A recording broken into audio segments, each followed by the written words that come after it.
Hi, my name is Ashlee Culmsee. I live in Perth, Australia. I am 21 years old, and this is how I accidentally ended up in a tech career.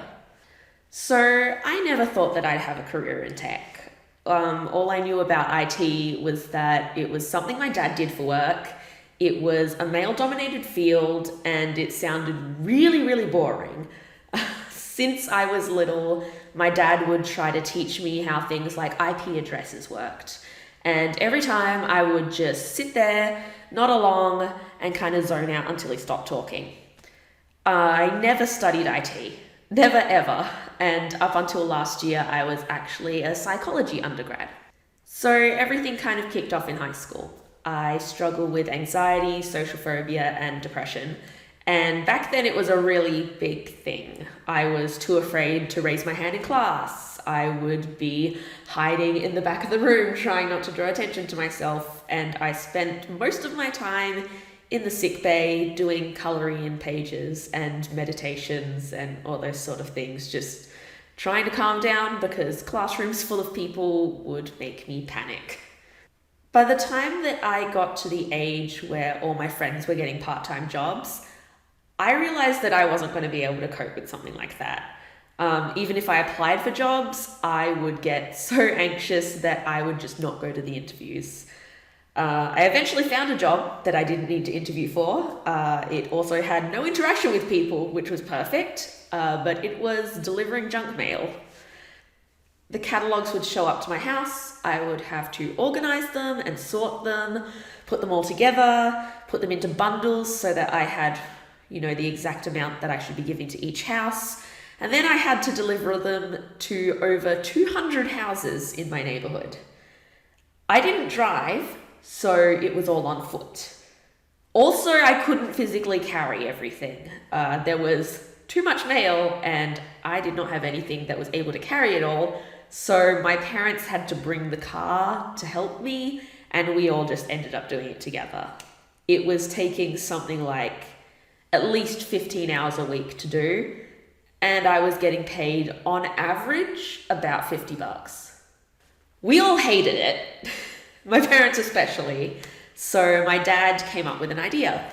Microsoft PowerApps had recently just come out, so he had been using it with some of his clients and thought it was interesting and a worthwhile thing to learn, and decided that if I spent a few hours a week with him learning how to do PowerApps, he would pay me the $50 that I got for delivering all the junk mail. I didn't really care about learning PowerApps. I wasn't interested in that at all, but sitting at a desk for a few hours on the computer sounded a lot better than spending hours and hours dealing with junk mail and getting a bad back and having to walk everywhere and hurting your feet. So I agreed. I actually picked it up pretty quickly, and I really enjoyed being able to make my own apps. After 6 weeks of learning PowerApps, I somehow caught the attention of Microsoft. In 2017, Audrey Gordon from Microsoft posted a Twitter challenge, which was to make a fidget spinner in PowerApps because, back then fidget spinners were all the rage. After a few hours of brainstorming ideas, I realized that it could be done, and it could also look a lot smoother than what Audrey had put up. So, using a concept that I learned in my Year 12 maths class called uniform circular motion, thank you, Year 12 maths, I dug out all my old notes, got power apping, and by 12:41 a.m., this is what we sent back to Audrey.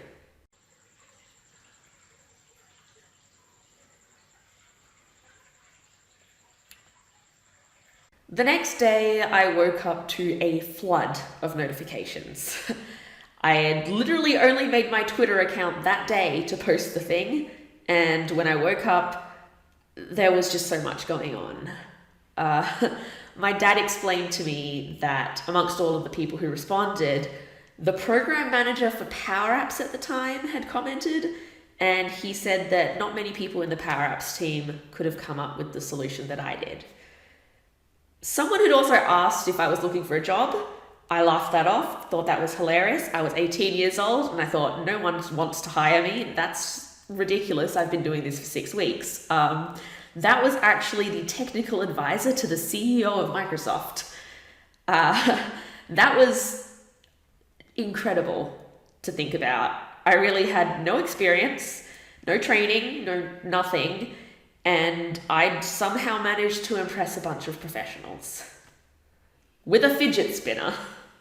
As my skills were improving, my dad asked if I would help out at one of his workshops in New Zealand. I was terrified, but I agreed. He promised that all I had to do was stand at the back, keep an eye out on everyone and just swoop in if people had made a mistake somewhere. He said that it was probably going to be easy, like missing a comma or something, so it wasn't going to be something too scary. It turned out the experience definitely wasn't as scary and bad as I thought it was going to be. Everyone was really nice. I was able to answer all their questions. It all ran really smoothly. It even got to the point where I stood up in front of everyone and explained a piece of code that I'd written. Like, I stood up there on my own and explained to a room of professionals, all adult professionals, what I had done. That was a huge turning point for me. That was the first time that I was really actually able to confront my anxiety. It was the first time that I realized, I am growing as a person. I'm becoming more confident and I'm actually able to do things that I really did not think I was going to be able to do. Eventually, I ended up running my own workshop. Mine was specifically for young people, especially young women. I wanted to make sure that I could be a role model for young girls who, like me, didn't really know anything about IT and hadn't considered what an IT career could actually be, apart from just thinking, oh, that's a thing for middle-aged men and nerds. I also wanted to show that just because you suffer from mental illness doesn't mean that you can't succeed. Over time, I ran more and more workshops. I co-ran them with my dad. I even co-presented a session at the Digital Workplace Conference in Melbourne, which was incredible, talking to a room full of people, presenting on a stage with a microphone. I ran a few workshops at universities, and in 2019, I was awarded a Microsoft MVP in business applications. I honestly didn't even really know what an MVP was. I knew that my dad had recently gotten his MVP. I knew that it was something to do with technology. I knew that it was Microsoft. That was about all my knowledge. I wasn't really sure. It wasn't really a goal or a plan of mine. It just sort of happened. A few people asked if they could nominate me as an MVP. I kind of just agreed to it because if someone says, can I nominate you for an award? You just kind of say, okay. I didn't really expect anything to happen from it, but it did. And I am so grateful that it did.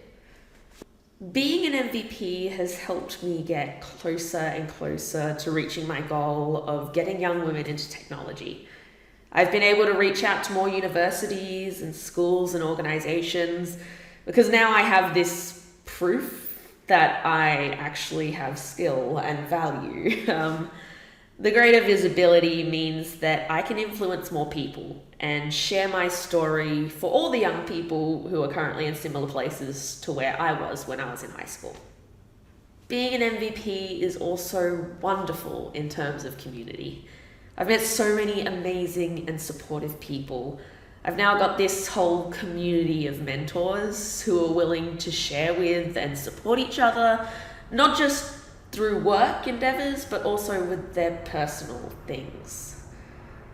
I was struggling with my mental health a fair bit in 2019. I changed medications, got diagnosed with a few new things, and I was being hit pretty hard by my anxiety.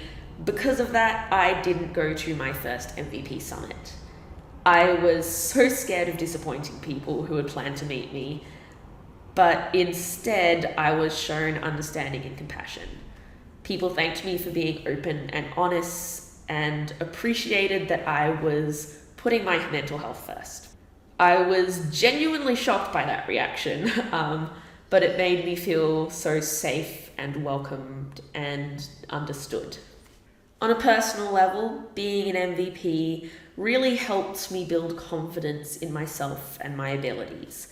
It was this proof that, I am good at what I'm doing. I've got less imposter syndrome now because it's hard evidence that I'm not just tricking people into thinking that I'm good at what I'm doing or that I know what I'm doing.